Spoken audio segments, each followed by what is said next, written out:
Hello, Satch fourth graders. Today, Mrs. Lee will teach you how to draw Satch. Satch, the German Shepherd. Okay? Now, you don't have to imagine how the German Shepherds look because I have prepared Xerox copies for you to look at. Okay, here's one version. I actually have 6 copies like that. Okay, and I will give this to your teacher and you can just pick one that you like. Okay. Now, when you get this picture, you notice there's a little rectangle right next to the dog, right there. Okay. That shows you how to place your drawing paper. It's called the format. This one is a tall dog standing, so you use the paper tall way like this. Okay, that's a jumping dog. So it's, again, it is the same way, the tall way. And this one shows both tall and wide. So you can go either this way or that way. That's just up to you. And on this paper, and all those 3 dogs shows the landscape format. Okay, wide way. By the way, this is called the portrait format, and this is called the landscape format. Okay. And teachers, if you need to make some more copies, please do. And then you can also just cut the sections up and to give out to your students. All right. Okay, so now let's talk about general dog shape. I'm going to give you a lecture about how to draw a dog. To do that, I'm going to show you my silly drawing. Okay, so that's not a really good drawing of a dog, is it? Okay, I did that on purpose. Okay, I'm going to teach you 4 important parts about drawing a dog, and I'm going to fix this. Okay, first, let's talk about a neck. Okay, right here, he has a pencil neck. We got to do something about that. Okay, before we fix it, I want you to imagine 2 stories. Okay, the first story. Imagine that you are walking a big German Shepherd. Okay, and German Shepherd has a collar around his neck. And here comes a cat. The crazy cat jumps right in front of your dog. What would your dog do? Okay, he'll probably try to chase it, right? And then he goes, woo! And then you're going, ah, like that. Okay. Would anything bad happen to your dog's neck if that happens? Probably not. I have a big dog and he always does that, but he's just fine. Okay, so that's story 1. Okay, let's imagine story 2. Okay.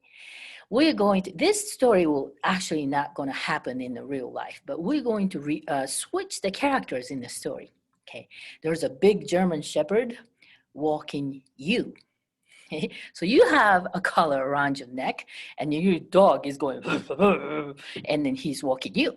Okay, all right, and it's the beginning of the summertime and then you've been just waiting and waiting for the ice cream man to come around in your neighborhood. And then you heard his music and then you go, ice cream, and you jump for joy. And what would happen to your neck? Oh, you probably don't even want to imagine that you're going to get hurt pretty bad if you do that, wouldn't you? Right? Okay. That's because you have a pencil neck. People's necks are much more wimpier than dog's neck. Make sense? Okay. So remember that. The dog has, let me just open my marker. The dog has muscular neck. Is that better? Okay. Okay, now let's talk about the thighs. Okay, right now I have 4 sticks coming out of the body. Okay. Now, have you eaten chicken drumstick? Okay, I bet you have. And those are chicken's thigh muscles. Now, it's not just chicken that has muscles on their thighs. The dogs can run really fast because they have nice thigh muscles like that.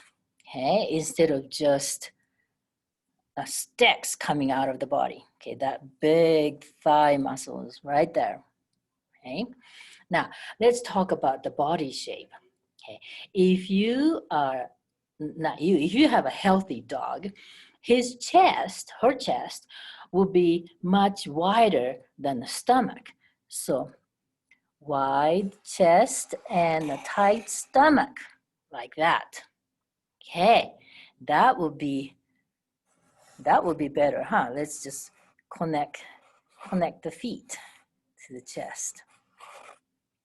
Okay, and the last thing, it's getting a little bit better looking, isn't it? Okay, now we gotta fix the silly tail though. Right now it has a little piglet tail.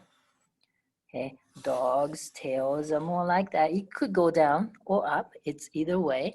Now, does that look a little bit better than the red line? Okay, all right. So 4 parts. This neck can be a little bit wider, I think. The 4 parts. Okay, so the neck, okay, thighs, chest, and the tail. Okay, remember that. All right. Now I'm going to teach you how to start sketching. I'll show you on the white blank paper. Okay, the first thing you do is called mapping. Okay, it is called, sometimes called the gesture drawing. Okay, this says right here, do not trace. Okay, do not trace, no tracing. That's cheating. You can look at it, but no tracing. So I use this dog for this example, and the first thing you do is to locate the position. So look at the black mark on here. Okay, I put the tip of the nose right here, about here, tip of the ears right here. That's tip of the front legs, tip of the tail, and the bottom of the feet. Okay, so if I mark it like that, then you can try to fit the right size dog at the right place. And then look at the red mark, and then you just draw a circle for the head.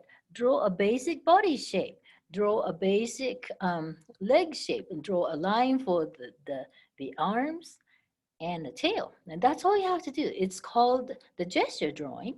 You can call it mapping also. Okay, okay. And then after you do that,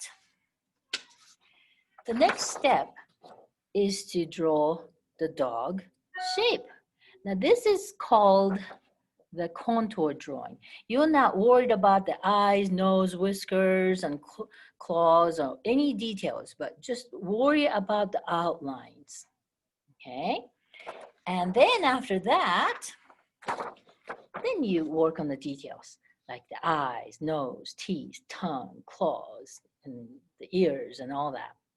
Okay, so that's how you sketch. And I want you to stop sketching at this point. I don't start coloring or shading this week, because next week I'm going to teach you how to color your sketch. Okay, so if you're done sketching, don't toss it. Keep it for next week. All right. Hey, now. So that's basically how you do it, but I'm going to show you a kind of silly bad examples. If you don't follow those 3 steps of mapping, gesture, and contour, and detail, I guess actually it's 4 steps, and this might happen. Now look at this drawing right here. See? Look how well I sketched that. That almost looks perfect. But you notice the problem? I think I started out way too low. See, that's the top of the paper right here. I should have started right here, right? but I started about the middle of the paper, and I remembered, oh shoot, I'm gonna run out of the space for the body. Well, you know, I already spent 20 minutes drawing the head. I don't want to start over.